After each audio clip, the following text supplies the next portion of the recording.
Go.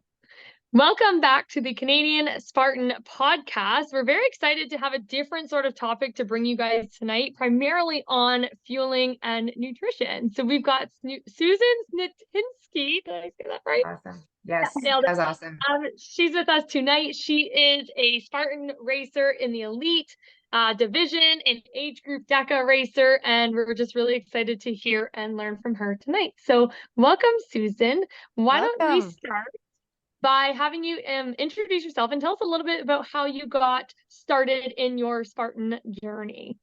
Sure. So I'm Susan, and the reason we're talking race nutrition is because I'm also a dietitian. So definitely has benefited myself and I think those around me. I fell into the sport in a very weird way, in that so my husband did one in like 2012, and the idea of racing in mud was disgusting to me at the time. So like I knew about it, but I was like, I'm not going to do that. Also, I was like, I don't run. I lift weights. I don't run. Anyways, I went to do a silent meditation retreat for 7 days, and I couldn't do it. I lasted 3 days, and then my brain just went weird. And so I got back and I had all this time off for work, and I felt like a failure, to be honest, because I was like, it was meditating 10 hours a day. So it was super intense. And then there was a local OCR gym that I was like, well, if I failed something mentally, maybe I can try something physically. So I joined that gym, and I met Morgan Mackay, who's like an OG Spartan racer, and found out I was kind of good at it. And then just met people in the community, met my coach, and long story short, we're here. And I think the ironic thing is like your mental health plays so much into sport. So like, even though I can be good at something physically, I still am like, no, I still got to bring in that meditation piece. So yeah, it's a weird way to fall into it. Yeah, so a failed meditation retreat turns into an elite Spartan racer in Canada. And I didn't run. Like when I've only been running since 2020. I hated running. I never did it. No running background. So that was like the big piece to get over, is like, oh, I'm going to have to learn to run. And now obviously I love it for the most part. I'll never do a road race, but like I'm cool with it. Actually, you know what's really neat is like a lot of the, I shouldn't say a lot of, but majority of the elite and age group racers we've had on this podcast do not have a running background. So it's always interesting to hear like those who are, climbing the ranks in Spartan and the different backgrounds and, experiences they bring to the heats and waves. It's so interesting. So when was your first race? Which one did you do? My first race was in Red Deer 2021 in the like the Heritage Farm, and I didn't know the rules, so I was like doing burpees when you didn't have to do burpees. I was like, I did the first like 1K, and like with men and women, I was like in the top 3 coming out this loop because I had no idea about pacing. It was such a disaster, and it was great anyways, but like I loved it. I was like, I can't believe this thing exists. It was so much fun to like, I still love it for the most part. Yeah, and it doesn't feel like you're running though. That's the thing. Like you are running, but it's kind of like it's a different kind of running. Red Deer's flat, so that's some real running. But if you're doing like Tremblant or any of the other Ontario races, like it's like just a hike up the hill and then do whatever you want down the hill. It's not, you don't need to be a road race. That's for sure. I did one half marathon in the pandemic by myself, and like at kilometer 19, I was like, I will never do this again. People say it's better when you're with other people. I don't believe, like, it was just so boring just to run in a line straight. So no offense to any road runners, but no, I need trails, I need trees, I need obstacles, I need things to look at, to like distractions. 100%, yeah. So how did you go from like first time racer to now racing elite? Tell us a little bit about that journey. Sure. So like I've always been pretty fit, but I like same thing. I have no sports background. I was a dancer, and then just, lifting weights, and I felt like really lost in the gym. Like, what am I doing this for? Like my health, like it's great, but like I need to do something for this. So like when I would go to the gym, like I knew I was like, okay, like these things I can do pretty well. And then it was when I met Sean, he did testing. Sean from Outlaw OCR is my coach. He did testing and he kind of said, like, your numbers look pretty good. Like, you might want to consider like even looking into elite and things like that. And then it was, okay, well, let's just finish these races in the first year. So like, I didn't even know if I was capable of running like a beast, for example. Like the idea of running for 2 hours straight was like, and so I ended up getting podium in my first two races. I won my second age group race. That's amazing. And so, yeah. And so that's where it was like, okay, well, I'm going to stay in age group. I stayed in age group for the year and podiumed in all of those races. And that's where it's like, okay, I think I can like, and just looking at my times, and speaking with my coach too, it did take some pushing because it's a different type of race that, you know, racing elite. I mean, although it's going to be much different this year, which I like. But yeah, it was just, basically just putting myself out there and being like, let's see what happens. And I mean, I'm just as surprised as anyone that I'm doing well in sport. Because like, who would have thunk? I don't know.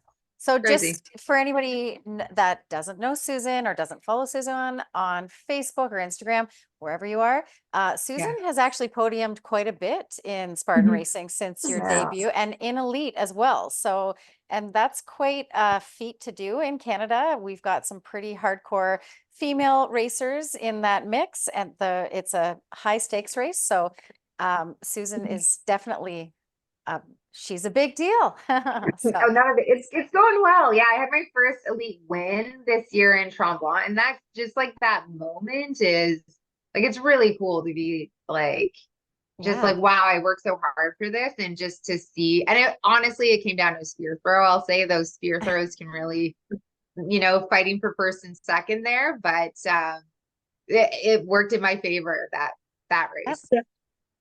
The spear, you know what about the spear throw though?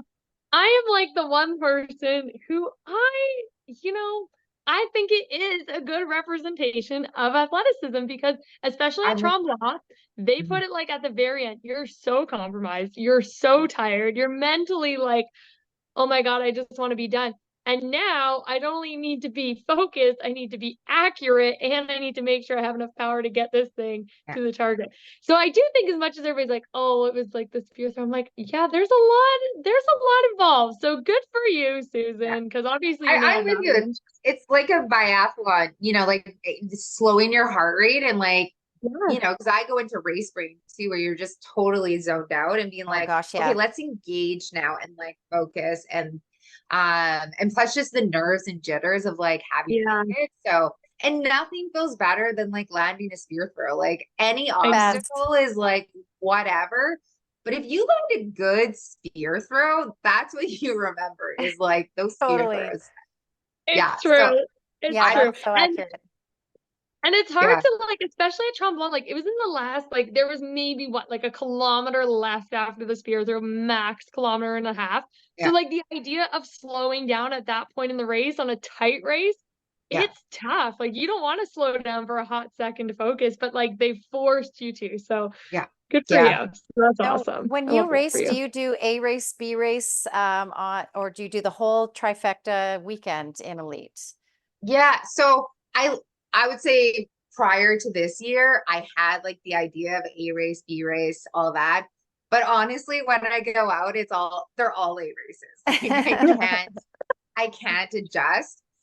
Definitely this year with the Canadian National Series, I'm not going to be doing the both on the weekend, unless other than Kelowna, where Kelowna, like the National Series races on the Saturday. So for those ones, I truly will have my A races. Generally speaking, I will say yes, like Sean, my coach, will program, like if it is a big deal, you know, we'll do a bigger deload for that race. Whereas some, I'm almost like, oh no, we're just like training through. And like, can you really also look forward to deload weeks when you're like, you just kind of get to reap the benefits of working out and just sit back and be like, I'm amazing. And like, look how strong I am and just feel good going to that race. So, but yeah, so I mean, in theory, yes, we have done that, but like, it's hard to not just like go For all out in sure. every race. I don't think I could do it. Yeah. I can do a B race the second day, but not the first day. I never could do that. It just wouldn't happen. So interesting. I always do better on the second day. Like Yeah. and that's like the win. Like, so in like Tremblant, I finished first and the girl finished second. We were the only ones who had raced the day before, and we did the beast. And Oh, I do think there's something about like muscle memory and race exposure. So, so sure. I'm kind of nervous that I'm not racing the day before in every race. Um, just because like I seem to do better, but like you can't argue with fresh legs too, Yeah. especially After yeah. trauma. And the other thing is Yeah. that sometimes that second race, you've just brought your guard down too. So you're not like, I'm going to win this because I'm fresh and everything. You're like, I'm just going to see what happens, and whatever happens, Yeah. happens. So I get that too, Yeah. for sure. But that's pretty Totally. awesome. Yeah. So you are a dietitian, and dietitian in Canada is a protected title. So it's not a nutritionist title. Mhm. Can you tell us a little bit about that, and then how you use that knowledge in your racing? And then maybe we can get into some nutrition. Yeah. So yeah, dietitians, basically you have to go through a university program, which is about 4 or 5 years. And then you have to complete an internship and then pass an exam, and then you're registered as a dietitian. Nutritionists typically, like, there's a lot of programs available. They're not as stringent in terms of like requirements. So we have to do like ongoing learning. So it's just like very similar to like a nurse or physio. It's all like your college regulates you. And so they don't protect us, which can be frustrating. They protect the public. So we're very liable for what we say, which is sometimes why dietitians are a bit boring, because we're very like, what does the evidence say? Like, look to the science. Just because science does change slow, quick but slow to accumulate it. So we don't rush into kind of changes. So that's what a dietitian does. In terms of the racing, so I've done intensive training in sports nutrition. So I went to Montreal and did like a 3-week, like intense sports nutrition program. And like, I hated it, to be honest. I found it super boring. So in my work, I really like clinical nutrition, where there's a lot of, so for example, like 2 feeds, things like that. But definitely it benefits me with racing, because I do know like the guidelines, I know how to fuel. And honestly, what I would say is, I think most people make it far more complicated than it is. It is much more simple. It doesn't involve you tracking everything and recording everything, but it's more simple. And I would say for the most part, people aren't eating enough carbs. Are one of the kind of big things that I've noticed when I've, looked at the sport nutrition world, especially as it relates to like Spartan and hybrid racing. Yeah, for sure. And that's a bit of a controversial topic, of course, and lots of different opinions on things. But I love there is some science base and lots of research to show that carbs do support your athletic endeavors, especially for recovery and fueling in your race. Like, I know that is so important in if you're going to do a beast or an ultra to get those carbs into you. And you'll always find people who can do a race without carbs or without water or without something. People like that exist, and I think that's kind of awesome too, when people do things not the norm. But I think for the average person, you want to follow those nutrition guidelines and rules. I actually just started using maple syrup in my runs, which is like so awesome, because I did a lot of gels, of course. I'm so sick of eating gels. Added maple syrup, added some coffee to it, and it's like a treat while running. So that's and honestly, the biggest thing I think with carbs, like people will ask, like, what's the best? Is it a drink? Is it a gel? Is it the chews? I would say like gummy bears are hard because you often have very dry mouth and not a lot of saliva. And I've seen this personally where they're going to just sit in your mouth. And I've had that where I'm chewing on it for half the race. Gels are of course like super convenient. I'm a big fan of beverages, simply because you're getting fluid and electrolytes and everything you need. But then there's the downside of it's going to add weight. Maple syrup is a good option. It's just carbs. But I think the big thing is test anything you want to try during a race is test it beforehand. Especially something like caffeine, like that for a lot of people, like they wouldn't be able to have caffeine. No. It's very much like a stomach irritant. But it is what we call an aerogenic aid in that it absolutely decreases mental fatigue. So it's really helpful to have some caffeine prior to an event, but train with it so you know what it does. Yeah. Yeah. And so you know what it does. People get different stomach reactions and stuff too. Like I know I've had to, because I like to do ultra races and longer. I like to do 3 in a row or whatever that is. And so I find that I'm always practicing doing things because of gut issues. So, you know. Oh yeah. There's, I mean, the gut issues in racing are, I mean, we could have just a podcast on that. The gut. Yeah. I mean, some of it, like if you go back, is considered like part of our biology is that when we go into fight or flight, and our body starts having stress, it just kind of wants to release everything because you're faster. But another thing is when you're running, blood flow is going to your muscles. So there's a big drop in the amount of blood flow to your stomach. So things that you need to digest are just like not there, especially like more intensity. So in an ultra, that's where you can get away eating like actual food because your pace is a little bit lower.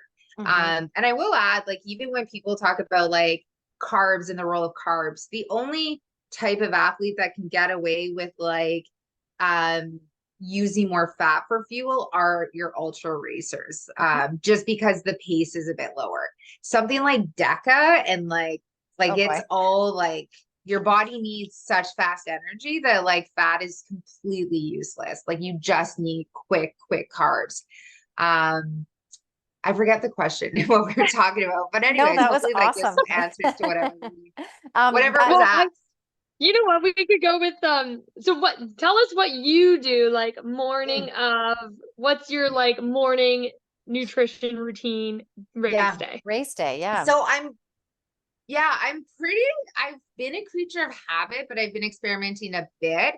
So oatmeal, everyone knows, like I'm sure runners, oatmeal, so that's been my standard. I do like to put a gel actually, or half a gel, because it's kind of gross. Like I'll actually put a gel on my maple syrup, or sorry, on my oatmeal instead of maple syrup. Oh my goodness. I always have, and then I'll have fruit with it. I use some flat milk. I keep the protein like not really there. I'm not worried about having protein, especially before a race. But so that typically I would have like a big bowl of oatmeal. And then now I'm finding I like more just like a giant white bagel with peanut butter and like a goo, like a gel on top. That's kind of becoming more of a go-to, only because I really struggle with eating breakfast that early, and the oatmeal was painful to get in. So it's hard. And as a dietitian, I remember people telling me like how hard it was for them to eat breakfast. I'm like, come on, just, eat the breakfast. But I get it. Like when you're tired and you're not used to being up that early and you're not in like your time zones of when your body likes to function. So that's kind of my go-to now. I do always have a little bit of coffee. Race nerves I don't need it as much as I normally do because just the race anxiety, like I'll be in the porta potty, like I'm there a lot before I start a race, but like toning it in. And then before I start, I usually like to down like a bottle of Gatorade. I'll drink it during my warm up before I start, is kind of like how I'm getting ready. So I'm really heavy carbs. And then the rule of thumb for like taking in carbs during a race is 30 to 60 grams of carbs per hour of activity. in an ultra race, sometimes you need more than that, like up to 90 grams of carbs per hour. Do I hit that every time? Not necessarily. I'm just kind of playing it by ear. You know, if I feel a little bit low, I'll be like, okay, I'm gonna, you know, throw a gel in sooner. Or, you know, if I'm like, I don't have time and things are going well, I'll push it back a little bit later. But in a nutshell, that's kind of what I'm doing before. And as I said, I'm not really counting. I have tried to carb load before. It's very hard to do. But I eat very high carb. I use a lot of jam, a lot of juices, things like that as well. And that's in your day-to-day nutrition is high carb. You definitely high carb. I mean, I do more whole grains, less like I'm not adding a few every morning to my oatmeal. And people confuse carbs with like carbs are fruits and vegetables too, right? So totally. Like potatoes and so when you say that, it doesn't mean you're just eating gels all day long. Yeah, for sure. I'm also vegan, so like a lot of what we typically have like a higher carb diet. So yeah, I eat like carbs are a staple, is like it's my priority. Protein is what I think about. Protein and carbs, those are covered, you know, then I'm good to go. Awesome. So how long before you race would you eat your oatmeal or your bagels, since you're shifting to bagels? Just generally. I would say I'm eating by usually like 2 hours before. That's kind of my, depending on the person, like you might need like 2-3 hours. For me, I need a minimum of 2 hours to digest everything. The food I'm eating, like a bagel, I could probably eat it and then run 30 minutes later. I would say for most people, give yourself a minimum of 2 hours. But if you have a sensitive stomach, then you probably need more like 3 hours. In an ultra, you might not need as much time because you're not like just burning out the gate. But something like DECA, for sure, like you need to almost have like an empty stomach, like personally what I find. Yeah, it's so true. The different races have completely different strategies, completely. And even like a Red Deer beast is going to be different than a Tremblant beast because the trekking up Tremblant requires for me, my legs are gassed if I don't have enough fuel in me, basically. So totally. Yeah. And I find just like with the strong, especially just even the motion of like, you know, because with obstacle or Spartan racing, like we're upright for the most part. But like when you think about a DECA, like you're bent over for like a ski or you're doing burpees, like that one, I would definitely give yourself more like 3 hours. And definitely be careful on like fat and protein because those are going to stay in your stomach for longer. You really want food that's going to clear out. Just because like I'm sure we've all had it where you almost feel like the bile coming up or you can feel it's like sitting here and you're like, no. I just gotta get through these burpees. Yeah, no, for sure. And that's like just there's so much intra-abdominal pressure as well. So yeah, I mean, experiment with everything. Do a simulation of a DECA strong if that's your event. Just know like, okay, what is safe and how much time do I need to like digest this? And I mean, if you throw up, whatever. Worse things have happened. And it wouldn't be a lot of people do that. Didn't throw up. Oh yeah. If someone's not like, I don't love it, but I've always seen, I think every like Spartan race, someone comes at the end and they're just like, part of it. It's so interesting. I guess, okay, so another topic that we've talked a lot about on this podcast, we've had a bunch of Spartan racers on here who do the ultra, and we've kind of shifted that way. And there's a lot of different ideas floating around as to what they put in their bucket for the halfway point. So what would you suggest someone puts in their bucket to eat? So halfway point, I'm gonna go to the ultra expert. You've done how many kilometers? Is it the 25? I've done 50s too. Okay. But yeah, but the halfway point of your your bucket, that's actually it's about 30 because you do an extra little bit. Yeah, it's about 30. Yeah. Yeah, so I definitely would say if it were me, what I'm putting in my bucket is white bread, like white bread, probably with peanut butter, tons of jam. I really like the Cliff Bars, the like regular Cliff Bars. I mean, outside of racing world, I don't think people need them. The first ingredient is sugar. Like it's just like it's a lot of sugar, but for us and for racing, like it's hugely important. I find it's really easy on the stomach. I would probably say I'm also looking at like Gatorades, like Powerades. You know, I know sometimes people don't like the processed stuff, but like the amount of sweat you've probably already lost and just how important it is to put in electrolytes. And you're going to do that most easily with a beverage. So like, oh, and I should say other things I look at, like gnocchi is a big one. I would also say if you can, Okay. so carb, yeah, it's super carb, like heavy and easy. Like I would just do a little bit of gnocchi with like some oil, like very little oil, just being careful of the stomach. And I should say one of my like go-to pre-run fruit foods right now is actually pierogies, which like I'm Ukrainian, so That it's is a good awesome. fit. But I find like the white dough and then the potato, it's like I've had the best runs ever when I have um pierogies. So, and I think that's one thing awesome. too. People tend to do a lot of fruit, and fruit's not the best on your stomach. So it digest the fruit sugars are very slowly digested. You want to think like white starches. So I'd be all about like white, like soda crackers, pretzels are another big one I use that I don't know, what do you put in your race bucket? Well, Or you- last year I had like big plans to do basically everything what you said. I had done an ultra that was just running it before, and I had had potatoes with salt, and it Nice. was like the Yeah. best thing ever in that race, but that only took 6 hours ish. This was 13 hours. By the Oh time I my got gosh. to the bucket, where the potatoes were, I was like, I'm not going near a potato. I'm just going to keep eating gels. So I actually overdid it on the gels. I was fine through the race. My body was really, really good, but I was sick at the end of the night, like just because it was way too much. So now I'm Yeah. practicing with maple syrup and peanut butter and Nice. jelly sandwiches while I run. Nice. So if you see me Yeah. running on a trail, I'm literally eating a peanut butter sandwich these days. So Yeah. And the other thing I'll say too, which is good, is like crackers, like if you think of those white saltines, like Mhm. we actually have an enzyme in our mouth that starts to digest starches as soon as they hit our mouth.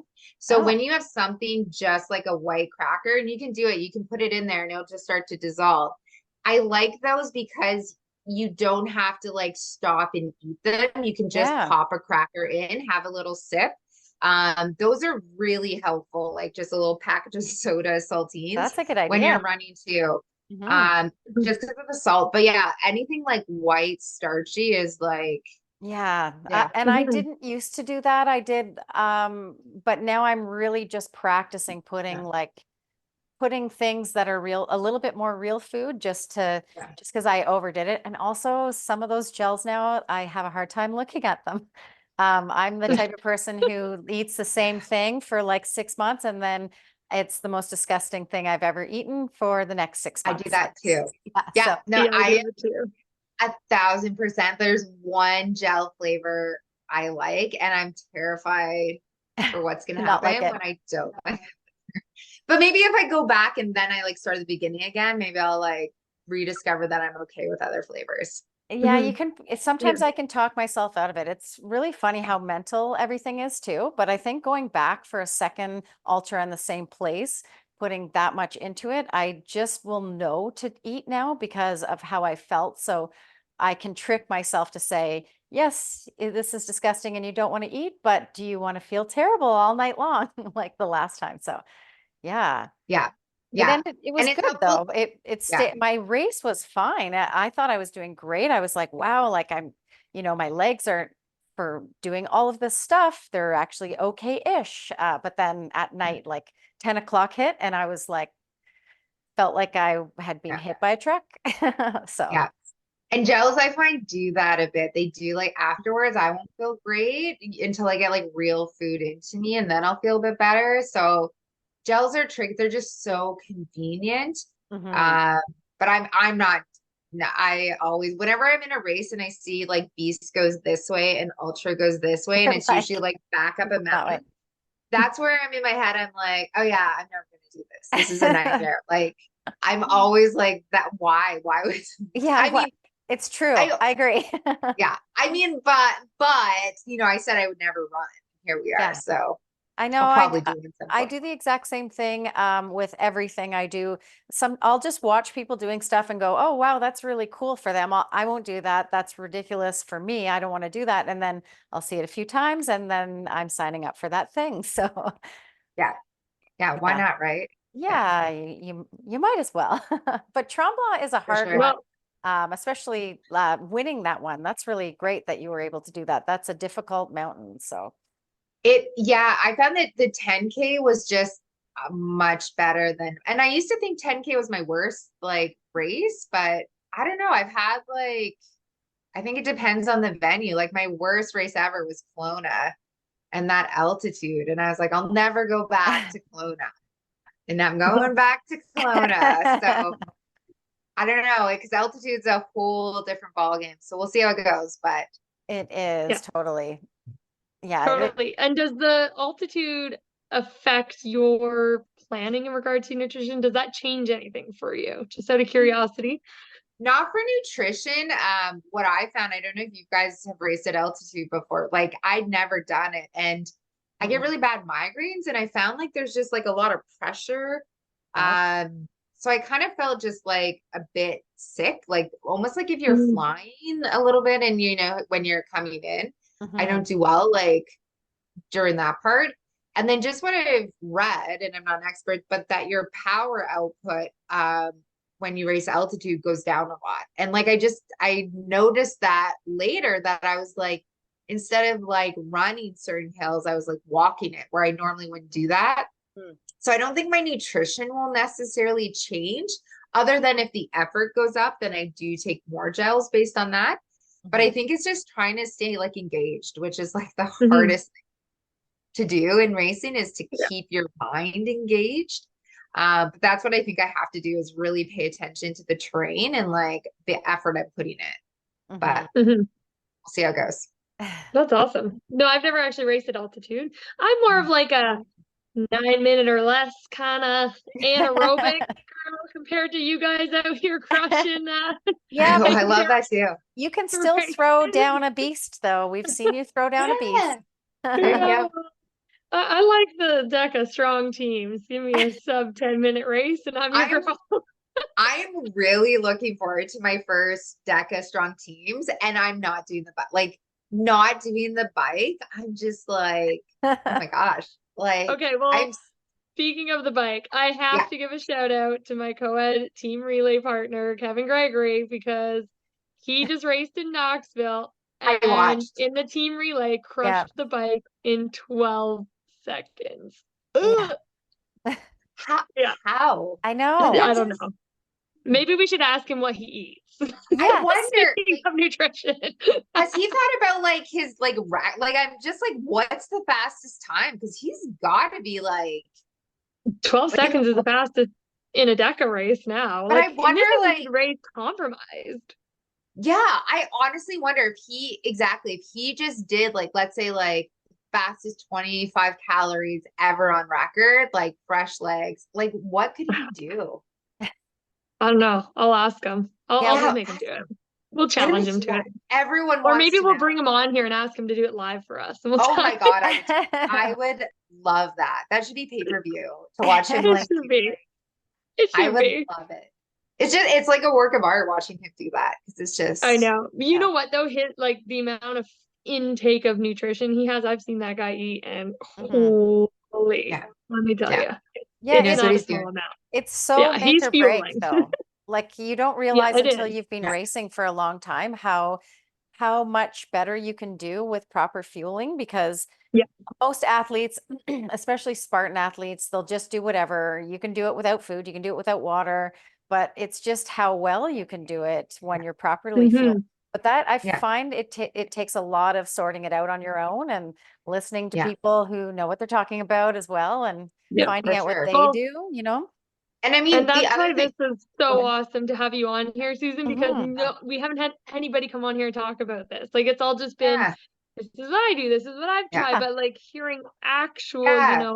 someone Because one educated thing, is like great. what I can add to it. So if we talk about like the goats of the racing, like Atkins and like Webster, like you might see them not taking nutrition, but part of it is like the more trained and like the Hmm. more like the more this becomes easy for you in a sense, not that it's easy for them, but they're so well conditioned that they don't need the same amount of fuel as someone who's actually new to racing. So someone who's just jumping in for the first time, to be honest, like you're crushing your body. Like you're doing a great thing, but like your body's not yet used to what you're doing. And it's like, it's, you know, it's just freaking out a bit. So definitely if you're new to racing, like pack some water, pack some Gatorade, pack some gels, and just know they're there if you need them and practice ahead of time. But and going back That's to awesome. to Lindsay, she actually just made a post about nutrition, which is why I went back to going for the maple syrup. But she was saying at the Alula race, the Tough Mudder Infinity 8-hour that she just did, she was trying to intake 350 calories an hour, which is before she was taking in 200, and she was mixing her sugars. And so she was trying to take in a lot of calories. So yeah, I work in carbs, so that's always hard. But like if I think about a gel being about like 22 grams, 100 calories, like that makes like, so she's probably doing at least around like that. 60 to 70. To be honest, like she is well conditioned, but it's like it's hard because it's hard to like, I don't think I know any ultra athletes who are really taking in 90 grams of carbs per hour, you know, because the gel is like 22. It's very tricky to do that. But I do think it's just like figuring out your sweet spot and what works best for you, and you know, packing what you need so that it's there. You know, but it is that balance between, I'm always like, how much water do I want to take with me versus stopping at the stations versus it's a whole like art as well as a science as well. Yeah, and I kind of find it fun actually. Like I find the week leading up to it, like packing my pack is like such a ritual, and like for any race though, because like my 10K nutrition's different than my 5K, and like I won't wear a pack usually in like at Brimacombe for the 5K, I won't wear a pack. You don't, for me, I don't need that. The 10K, I probably won't, but a 10K at Tremblant, absolutely, I'm taking a pack with me. So it's kind of fun. I find that part of the ritual. So yeah, I find it very anxiety inducing, but that's fair. Well, Yeah, the week leading up, I'm like all nerves and like, yeah, well, for sure. This has been really awesome. And I think at this point, we've covered some pretty amazing tips and tricks. And if anybody listening wants more specific and individualized assistance with this, Susan, where can they find you on social media? What's the best way for them to reach out to you? Yeah, so I used to do private practice, so now I don't. So I'm not actually taking on private clients. I know. Honestly, I found like with private practice, it took a lot of my time, so I couldn't focus as much on me. So now it's focusing more on training and having that stable kind of job. But I'm still happy to answer any questions. So I'm on Instagram at Susan Snitynski. So hopefully you'll have my name listed somewhere. I don't know, just like you'll find me. Yeah, I mean, definitely if you have a question or like need some clarification or something, let me know. I mean, I will say I have ideas to like put a program together for people, like kind of things they could just purchase and like, okay, I need a plan. Like this is like guidelines to follow. But now I'm old. I'm like in my 30s and like I'm tired. So it's hard to want to do all these things. That's okay. But like, definitely, like if you see me at a race, like I have big tattoo, like I'm really loud, so I'm hard to miss. Like come up and ask me questions. Like I'm totally fine answering and clarifying anything. Well, there you have it. And if she can't answer it, I'm sure you will send them in the right direction. So yeah, or I'll just say good luck and there we go. Anyways, well, thank you so much for joining us tonight. That was such a hot topic, actually, that I feel like has come up a lot. So it was great having you here with us, and good luck with all your races in Spartan and DECA and whatever. Yeah, we'll see you soon in the DECA arena. I'm gonna see you guys soon on the start lines and hopefully the finish lines and everything in between. Yeah, and it's different with the competitive now. So if you're doing age group, you're with the elites, not necessarily in the first heat, but that's gonna be a bit of a game changer. Be like right behind me, like catch me, like come get me, like We'll pass all me, chase you. We'll pound me. chase you. I mean, we'll see how it goes. Fingers crossed. Awesome.